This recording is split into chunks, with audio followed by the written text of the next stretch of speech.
চলো আমার মায়ের বউ হাতের শাড়িটা স্টাইলিং করা যাক। এটা আমার মায়ের বউ হাতের শাড়ি এবং এটার সাথে একটা গ্রিন কালারের ব্লাউজ করে নিয়েছি। এরপর আমি আমার হেয়ারটাও মোটামুটি সেট করে নিয়েছি।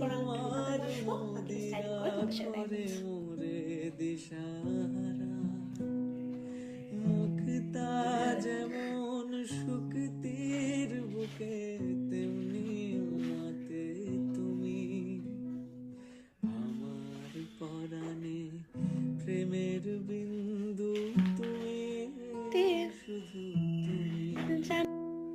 তুমি শুধু তুমি তুমি শুধু তুমি প্রেমের নলে একটু ব্যাকগ্রাউন্ড বানাই দিবি। প্রদীপ সে দ্বীপের এটা শিলা